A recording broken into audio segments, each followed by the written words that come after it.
everyone. My name is Dominic, and it's a real pleasure to be coming to you from Los Angeles, California, from my apartment here. Hopefully everyone's been having a great day wherever you might be. But today, check it out. I got a special guest with me today, Adam Millstein. So Adam is a fabulous violinist, and he's a colleague of mine. We actually went to the Colburn School right down the street from us together for a few years, and it's a real delight to be able to present this special piece today for you. Adam, welcome. Thank you. It's really great to be here. I'm going to unmask for just 1 second so everyone can see my face.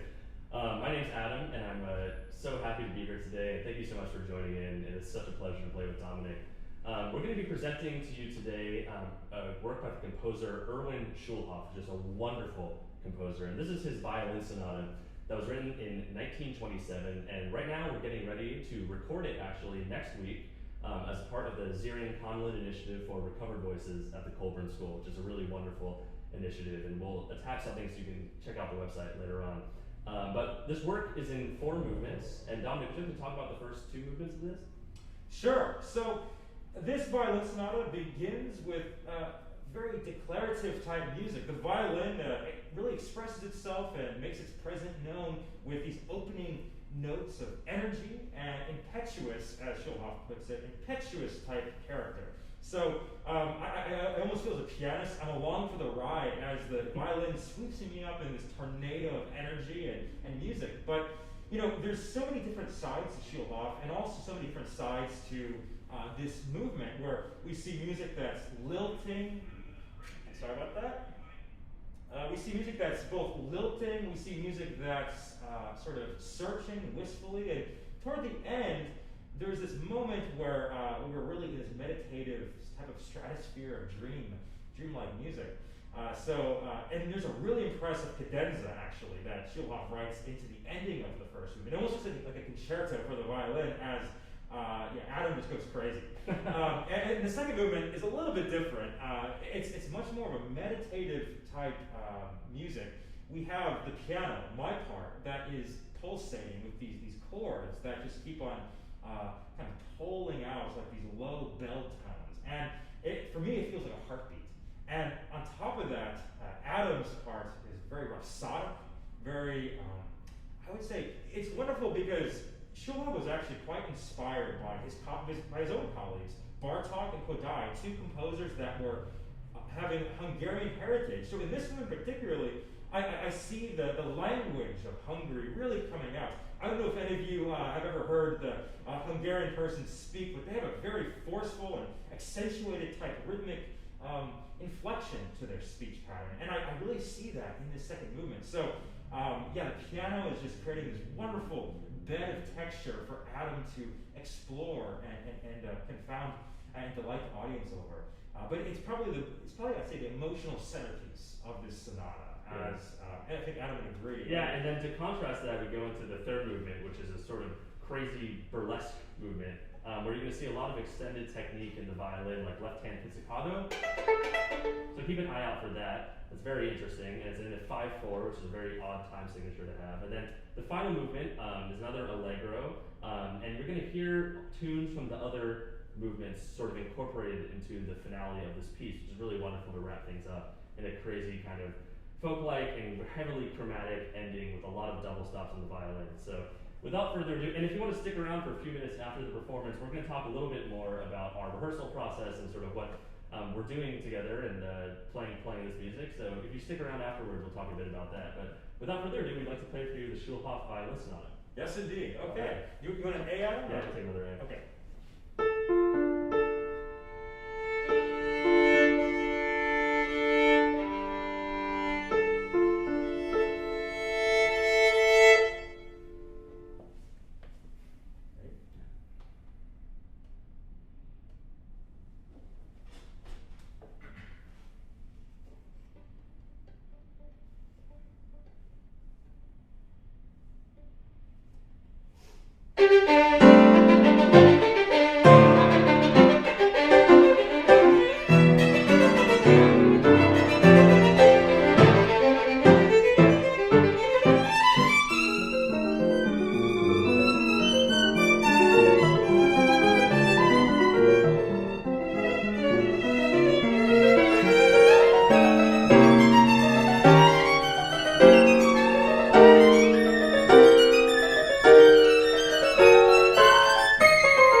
Excellent. Well, that was the Schulhoff second violin sonata performed by Adam and myself.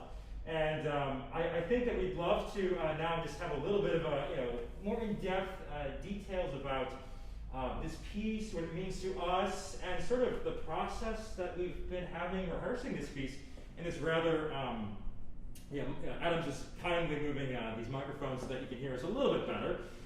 We'll talk a little bit about the process of what we've gone through during this pandemic, what it's been like to rehearse, and we feel very fortunate to be able to present some chamber music during this pandemic. But before we move on, I just want to say, Pauline, thank you so much for joining us. We appreciate your comments, and as Pauline said, she looks forward to learning more about Schulhoff and the Recovered Voices. So that's what we're here for now. And Adam, can you tell me a bit about your first introduction to Recovered Voices? Yeah, so my first intro to Recovered Voices was actually at Colburn. I was fortunate enough to play a concert with one of my professors, Scott St. John, at the Thomas Mann House in the Pacific Palisades, and we played a work by Ernst Toch, and it was my first real exposure deeply into what the Recovered Voices is doing, and the purpose and the mission of Recovered Voices is to amplify and bring along the work of music by composers who were suppressed by the Nazis, and bringing them really into our canon of classical music, because these guys really belong alongside the other greats of the 20th century like Prokofiev and Shostakovich, what have you, and we really believe strongly that this music should be played around the world on the concert stage. So it's something I'm very passionate about, and Dominic is as well. Yes. And we've been working really hard on a lot of music by Schulhoff, who's a favorite composer of both of ours. And yeah, so we had a lot of fun digging into this violin sonata in particular.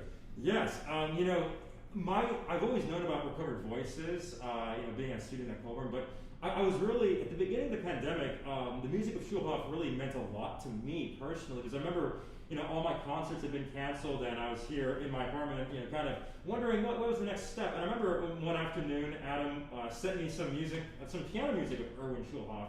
I believe it was actually his Pittoresque, I believe, listening to first. And I was like, how have I never heard this music before? And then, him and I got talking, and we got more and more invested into exploring Schulhoff and what his music really means to today. And some of it, really, I would say that Schulhoff's music means so much to today because, if you look at him as a man, he went through so many tribulations and struggles throughout his life, and he always wrote music that sometimes reflected that, but he could also write the most beautiful, nostalgic melodies that were the complete opposite of what was going on in his life, actually.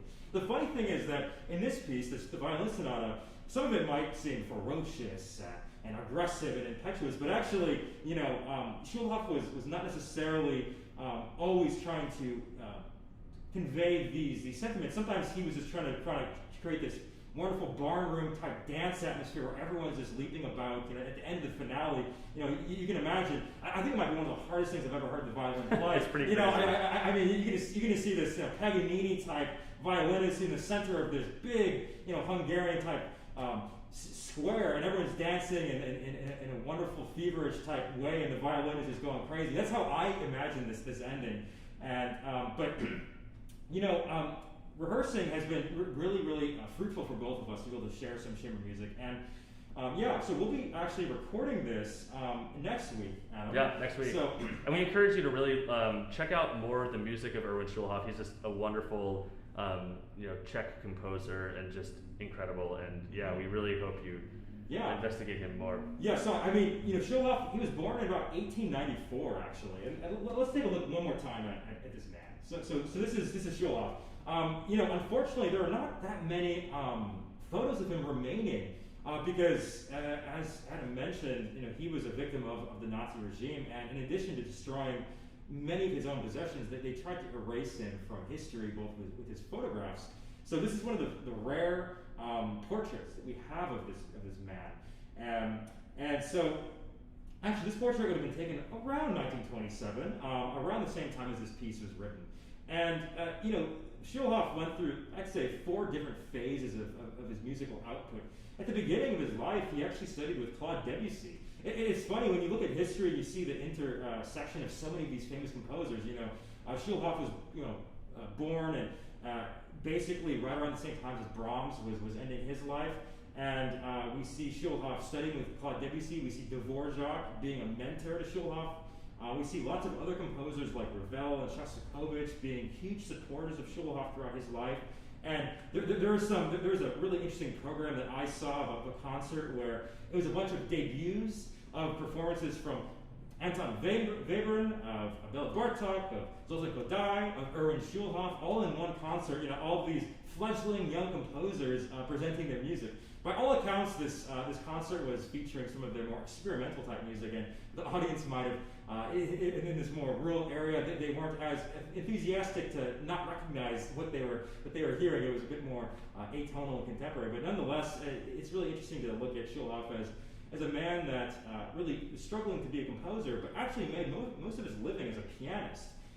You might not be able to tell that because in the sonata today, it's so well written for the violin. Well, it's very difficult, of course, but obviously he knew something about the violin and how to create just a really unique type voice to it that I've never heard actually in any other composer when they're writing for violin. So, but he made his living as a jazz pianist, as a recording pianist, and it's funny. He actually had a comment that if you wanted to hear the true music and how to learn from music, you should go to the bars, the jazz clubs, and listen to that kind of music making, because he was always so enthusiastic about spontaneity, about freedom, about adventuring through a piece with awe and wonder, I would say. And that's something that you definitely hear in jazz, and it was a huge influence upon Schulhoff.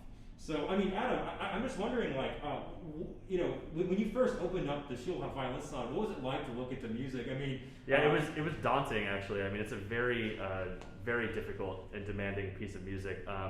So it's a sonata, but it's technically just as challenging as a standard kind of solo concerto. And generally, with sonatas, a lot of times people do use music to perform, but in this case, it's so challenging for the violin. I've actually opted to have it fully memorized, so I can really concentrate on what I have to do. I mean, Schulhoff loves doing, as I mentioned earlier, a lot of extended technique. It's called, where there's like that left-hand pizzicato section, or in the third movement, the burlesque. There's a lot of this up-bow staccato, which is very challenging. And then the final movement, you have all those crazy double stops where I'm playing multiple strings at the same time, and he has really wild intervals happening. So it was a daunting task, but something I really enjoyed learning a lot. It's just been so wonderful to explore his music. Yes, I know that for me, at that ending, every time I hear it, I'm always like, gosh, like look at that, look at Adam go, because he's just kind of putting his head down. And it's like a train. I feel like I'm just kind of jumping on and going along for the ride. And at the very end of the piece, there's that wonderful sort of back and forth between the piano and the violin, where he goes da da da da da da, and basically we are kind of like almost interrupting each other in those last bars, which is something that I think Schulhoff was always also trying to find the speech of the people and trying to convey that. There's actually a few little sections that I'd love to take a look at and demonstrate for the audience, because in addition to all these folk-like elements, there's actually a wonderful section in the first movement where actually Schulhoff writes in Italian. He wants the music to be like another instrument. He says quasi flagelletto. A flagelletto. Let's take a look at flagelletto. So what is that? That looks a bit like this kind of recorder type instrument. It's like a wooden instrument that makes like kind of a wispy, kind of inaccurate type sound. And I think Adam's playing some harmonics on his instrument, and on the piano I'm trying to create this really kind of eerie type atmosphere. So let's just take a look at that section. Is that a good spot? Yeah. Yeah. We'll start right there. Great. So pay attention to the ending of this when the music's kind of disappearing. Let's have a listen.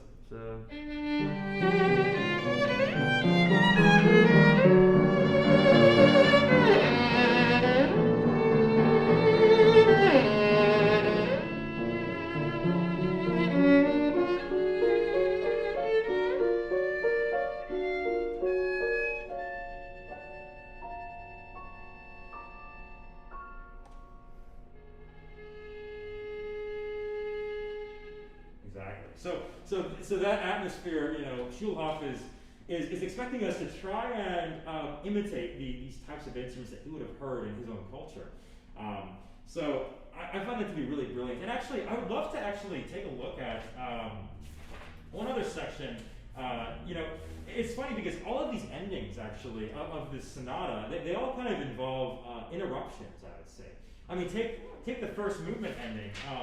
Do you want to do? You want to start from that last fermata,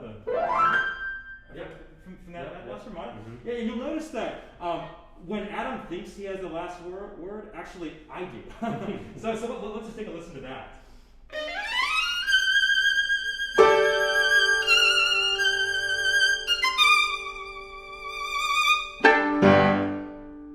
So, I definitely imagine that, here or, but what's funny is in the third movement, the first movement I'd say that Schulhoff, as a pianist, I always imagined him being in this setting.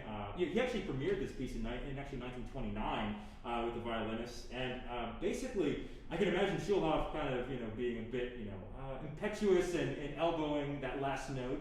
But then the violin gets the last word in the third movement. You just want to do like the last bar. I'll just do my little thing. So Adam does this wonderfully atmospheric type passage, and then the piano kind of scurries about, and then this time the violin gets the last word. So all these offbeat type patterns, it's really brilliant, I would say. And then I would actually love to show one more time this wonderful interruption of kind of arguing voices at the end of the entire piece. Perhaps maybe the last three bars? Yep.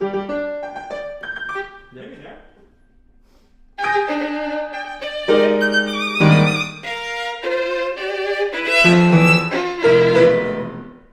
So you see that we're kind of off kilter there, and again, this is really indicative of a Hungarian type style that Bela Bartok and Zoltán Kodály influenced Schulhoff. So I always feel like Schulhoff captures the spirit of the people and the speech. We talk about music as being a way of talking and a way of speaking, and I see that so prevalent in this sonata and all of his music, really. What are your thoughts, Adam? About that? No, I totally agree. I encourage all of you to check out some more music by Schulhoff, and he had very distinct phases of writing, and he writes a lot of really beautiful, strictly jazz-influenced stuff. He has jazz etudes, for example, that are wonderful. I highly recommend listening to his piano concerti are incredible. He has a really wonderful Dada movement where he was, inspired by the Dada art movement, actually, and he was writing musical works in that style that are very absurd. And I also highly recommend checking out his chamber music. His string quartets are phenomenal, like really some of the best writing, and his 5 pieces for string quartet. And you guys recorded that? Yeah, we recorded his 5 pieces for string quartet as part of this wonderful Schulhoff and More initiative that we're doing at Colburn. And we have the string quartet, 5 pieces for string quartet recorded. We're doing our violin sonata. We had a colleague, Anthony Triunfo, come out and play the flute sonata with Dominic. Dominic recorded 2 solo piano works, and then we'll be doing the piano concerti by Schulhoff later in the year, and we're going to release those, and then those will be accompanied by, they'll be released in addition to these 6 wonderful lectures given by members of the Recovered Voices program at Colburn. Maestro James Conlin, Bob Elias, and Lily Hirsch are going to give these wonderful talks about the music and the mission. So when this is all released, we will of course let you know. We encourage you to check all that out because it's really just wonderful stuff. Yeah, so. And as a fun fact, I just want to talk a little bit about Schulhoff now and ask you, Adam, what's your favorite movement in this piece? I have to say, I think I'm torn between the second and third movements. I love them both. They're so dramatically different. I love the emotional qualities of the second movement, and that heartbeat that you talked about are so powerful. And I just love the sort of playfulness and the absurdity of that really short, virtuosic third movement. So I'm kind of torn between both of them. Yeah, I would say that for me, I think maybe the second movement's my favorite, even though I'm probably the least active perhaps in the second movement. I only kind of comment on Adam's part, but for me the harmonic flavors and textures that Schulhoff creates are just so fantastic, I would say, and really the depth that Schulhoff attains is extraordinary, and he's not given enough credit for that sometimes, because actually one of the problems of his style was that because he incorporated so much of jazz music and folk music into his music, at the time, some composers thought that he wasn't a serious composer. They kind of thought maybe that, a serious composer is writing more like, symphonies in the style of Beethoven or Brahms and that kind of stuff. And while Schulhoff wrote plenty of, as you can see at the Violin Sonata, plenty of serious piano sonatas, violin sonatas, concerti, and symphonic works, he never quite escaped that stigma of being a jazzer or, a jazz type guy. It's not until maybe later on when, many years later that people began to look at his music and say, you know what, like this has as much weight and emotional depth as really anything of the time, in my opinion, if not more sometimes. Again, people like Shostakovich, Ravel, these composers that are a bit more common to our ears to know, they spoke with the highest regard for Schulhoff and his prowess as a composer and performer. So, I definitely am so happy that Adam's been spearheading this campaign to, really bring this music to the forefront. And I would say in the past year, again, we've been focusing a lot on Schulhoff, but there's so many other composers that we are so excited to share with you in the upcoming future. And before we wrap things up, I just also wanted to get to know you, Adam, a little bit better. So what's your background? What are you doing here? In Los Angeles? Yeah. Well, I'm a current AD student at Colburn. I got my master's there, and I was at the University of Michigan prior to going to Colburn for my graduate studies. And I grew up here in Los Angeles, and I actually went to Colburn in the community school for my pre-college studies. So it's great to be back in LA, and it's been wonderful. I live in the same building as Dominic, actually, so rehearsals are very easy, and it's been great being able to rehearse this and do all this stuff. And yes. Yeah. Yeah, so what you see here, this is where we rehearse. This is exactly the setup. So you're getting a sort of a glimpse into both our streaming space, but also our rehearsal space. And I see a question from Pauline. She was asking, how did Recovered Voices actually begin? Do you know anything about that? Well, I have to double check on the exact logistics of that, but I know that it was started by Maestro James Conlon a while ago. I have to look exactly into the details, and I highly recommend Googling Recovered Voices and also checking out their webpage, the Orel Foundation. That's OREL Foundation, and you can learn a lot there. That's a wonderful database to find out more about not only the Recovered Voices program, but also there's links to wonderful articles and essays and all the different composers and examples of their works. But the Zurian Conlon initiative actually began at Colburn. I think it was officially incorporated maybe about 10 years ago. But once again, don't totally quote me on that. I have to just double check. But please do look it up online. There's just a tremendous resource on the Orel Foundation website. And also on the Colburn website about Recovered Voices, where you can learn a lot more about this wonderful initiative. Absolutely. Well, if anyone has any other questions, please let us know. But otherwise, I would say that you've had quite a workout, Adam, in this Violin Sonata, and I know that I've had a real treat presenting this stream to you guys today.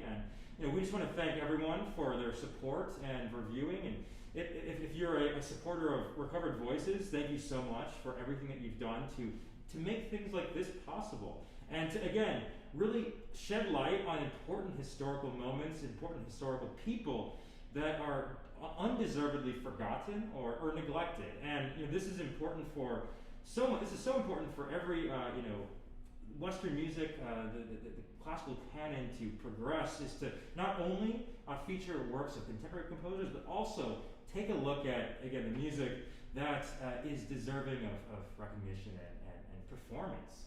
So, yeah, I would say that it's a pleasure always to be streaming on the Impulse Creatives Twitch channel. I want to thank Impulse Creatives, Alex and Cindy. You guys are great, and we really appreciate you providing this platform for young artists like ourselves to be able to stream.